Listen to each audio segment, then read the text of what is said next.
Hello everyone, welcome back to my channel. आज मैं आप सबके साथ शेयर करने वाली हूँ macro teaching lesson plan. Topic रहेगा कोशिका की संरचना। इसके लिए हम सबसे पहले उसका फॉर्मेट देखेंगे। उसकी सबसे पहले हम हेडिंग लगाएंगे बृहद शिक्षण पाठ योजना। जो भी नंबर की आपकी पाठ योजना रहेगी आप उसका नंबर डाल देंगे सामने। इसके बाद आप दिनांक डालेंगे, जिस दिनांक में आप ये लेसन प्लान पढ़ाएंगे क्लास में वो दिनांक डाल देंगे। इसके बाद किस विद्यालय में जाकर के आपने मैक्रो टीचिंग करी है, मैक्रो उस विद्यालय के नाम डालेंगे। फिर विषय, क्या विषय है, विज्ञान, प्रकरण कोशिका की संरचना। कक्षा डालेंगे, किस कक्षा में आप पढ़ा रहे हैं। चक्र, कौन सा चक्र था। कालांश 35 मिनट, ये सेम ही रहता है, ये कहीं पर भी चेंज करने की आवश्यकता नहीं होती है अगर आपका प्लान जो है वो मैक्रो टीचिंग का है तब के केस में।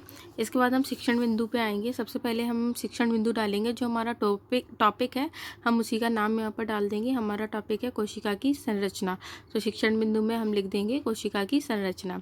इसके बाद हम शिक्षण उद्देश्य पर आएंगे। इसके बाद जो थर्ड कॉलम होगा वो होगा विधि, प्रविधि, सहायक शिक्षण सामग्री। शिक्षण उद्देश्य की बात करें तो हमारे 6 शिक्षण उद्देश्य होते हैं। वन बाई वन हम सारे उद्देश्य देखेंगे।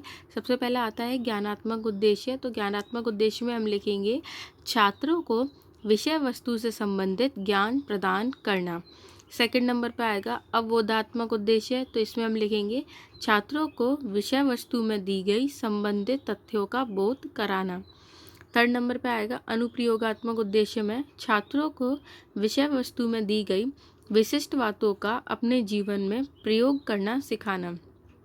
फिर हम आएंगे कौशलात्मक उद्देश्य पे। तो इसमें हम लिखेंगे छात्रों के अंदर विशिष्ट कौशल विकसित करना। फिफ्थ नंबर पे आएगा अभिवृत्त्यात्मक उद्देश्य। तो इसमें हम लिखेंगे छात्रों में विज्ञान विषय के प्रति सकारात्मक एवं वैज्ञानिक अभिवृद्धि उत्पन्न करना। सिक्स नंबर पे आएगा अभिरुचियात्मक उद्देश्य। तो इसमें हम लिखेंगे छात्रों को विज्ञान विषय के अध्ययन के प्रति रुचि उत्पन्न करना। विधि प्रविधि में हम लिखेंगे, विधि में आएगा व्याख्यान विधि, प्रदर्शन विधि। प्रविधि में आएगा प्रश्नोत्तर विधि। सहायक शिक्षण सामग्री में लिखेंगे विषय वस्तु से संबंधित या पाठ के कक्षा उपयोगी सामग्री। इसके बाद सेकंड पेज पर हम आएंगे तो सबसे पहले लिखेंगे पूर्व ज्ञान। पूर्व ज्ञान में लिखेंगे छात्र छात्राएं विषय वस्तु से संबंधित सामान्य जानकारी रखते हैं। प्रस्तावना में आएंगे छात्राध्यापिका क्रिया, दूसरी तरफ छात्र क्रिया। पहला प्रश्न आएगा बच्चों, घर किन किन वस्तुओं से मिलकर बना होता है। तो बच्चे जवाब देंगे ईंट, सीमेंट, बालू आदि। दूसरा प्रश्न आएगा घर की तरह शरीर का निर्माण किससे मिलकर होता है। तो बच्चे जवाब देंगे कोशिका से मिलकर शरीर का निर्माण होता है। थर्ड क्वेश्चन आएगा कोशिका का निर्माण किससे मिलकर होता है। इधर था कि शरीर का निर्माण किससे मिलकर होता है, तो बच्चों ने जवाब दिया कोशिका से मिलकर शरीर का निर्माण होता है। अब कोशिका का निर्माण किससे मिलकर होता है, तो इधर बच्चे निरुत्तर हो जाएंगे और यहीं पर आपकी समस्या निकल आएगी और अब ये हमारा टॉपिक बन जाएगा। इसके बाद हम एक उद्देश्य कथन लिखेंगे, उसमें हम लिखेंगे आज हम लोग कोशिका की संरचना के बारे में अध्ययन करेंगे। अब हम थर्ड पेज पे आएंगे। थर्ड पेज पर हम सबसे पहले ऊपर हेडिंग लगाएंगे प्रस्तुतिकरण। इसके बाद शिक्षण बिंदु, सेकंड कॉलम रहेगा अपेक्षित व्यवहार परिवर्तन, तीसरा रहेगा छात्राध्यापिका कथन। शिक्षण बिंदु में हम लिखेंगे कोशिका की संरचना। शिक्षण बिंदु हमारा जो भी टॉपिक है हम वो उसका नाम डाल देंगे। इसके बाद अपेक्षित व्यवहार परिवर्तन आएंगे कि अब बच्चे में कौन कौन से परिवर्तन देखने को मिलेंगे। तो ये अपेक्षित व्यवहार परिवर्तन भी हमारे 6 रहने वाले हैं। नंबर वाइज नंबर हम देखेंगे। सबसे पहले होगा ज्ञानात्मक उद्देश्य। तो इसमें हम लिखेंगे छात्र छात्राएं पाठ से संबंधित ज्ञान प्राप्त कर सकेंगे। सेकंड पे आएगा अवबोधात्मक उद्देश्य। तो इसमें हम लिखेंगे छात्र छात्राएं विषय वस्तु से संबंधित विशिष्ट तथ्यों का बोध कर सकेंगे। थर्ड नंबर पे आएगा अनुप्रयोगात्मक उद्देश्य। इसमें हम लिखेंगे छात्र छात्राएं विषय वस्तु से संबंधित विशिष्ट ज्ञान का अपने जीवन में उपयोग कर सकेंगी। फोर्थ नंबर पर आएगा कौशलात्मक उद्देश्य। इसमें हम लिखेंगे छात्र छात्राओं ने विषय वस्तु के माध्यम से विशिष्ट कौशल विकसित कर सकेंगे। फिफ्थ नंबर पर अभिवृत्त्यात्मक उद्देश्य, छात्र छात्राओं में विज्ञान के प्रति सकारात्मक अभिवृत्ति उत्पन्न हो सकेगी। सिक्स नंबर पे आएगा अभिरुचियात्मक उद्देश्य। तो इसमें हम लिखेंगे छात्र छात्राओं में विषय के प्रति अभिरुचि उत्पन्न हो सकेगी। इसमें तीसरा कॉलम है छात्राध्यापिका कथन। इसी के सामने हम बनाएंगे छात्र क्रिया, फिर इसके आगे विधि, प्रविधि, सहायक शिक्षण सामग्री और श्यामपट्ट कार्य। छात्राध्यापिका कथन इसके बाद छात्र क्रिया। छात्राध्यापिका कथन में आएगा सबसे पहले विकासात्मक प्रश्न।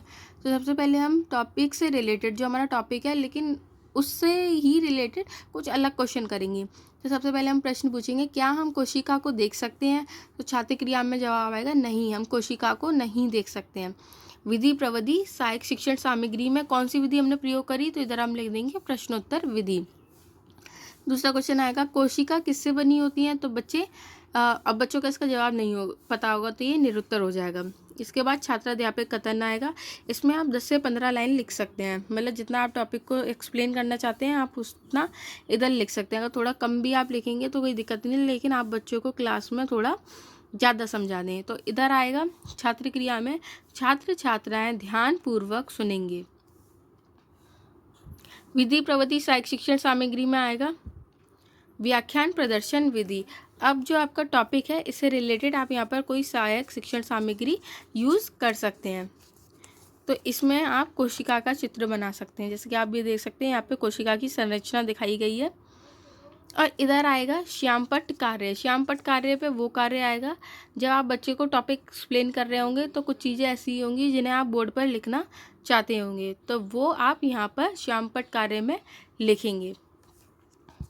इस तरीके से जब ये सारा काम ख़त्म हो जाएगा, अब हम आएंगे लास्ट के 2 पेजेस पे।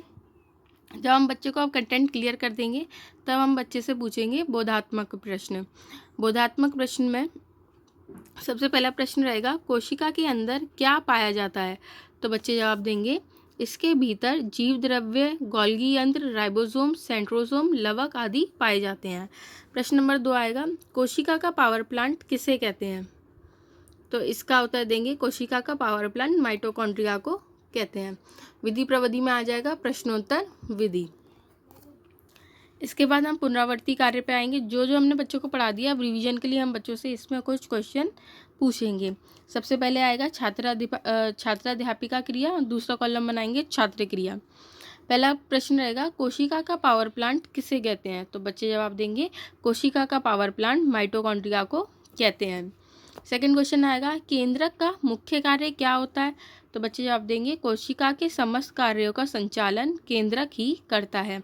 पुनरावर्ती कार्य में आप ट्रू फॉल्स डाल सकते हैं, मैचिंग डाल सकते हैं, फिलिंग इन द ब्लैंक्स डाल सकते हैं, शॉर्ट टाइप क्वेश्चंस भी डाल सकते हैं।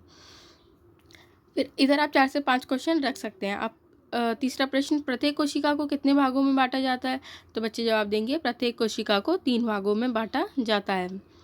4th नंबर पे आएगा, राइबोसोम कितने प्रकार के होते हैं? तो बच्चे जवाब देंगे, राइबोसोम 3 प्रकार के होते हैं। इसके बाद आएगा कक्षा कार्य एवं निरीक्षण कार्य।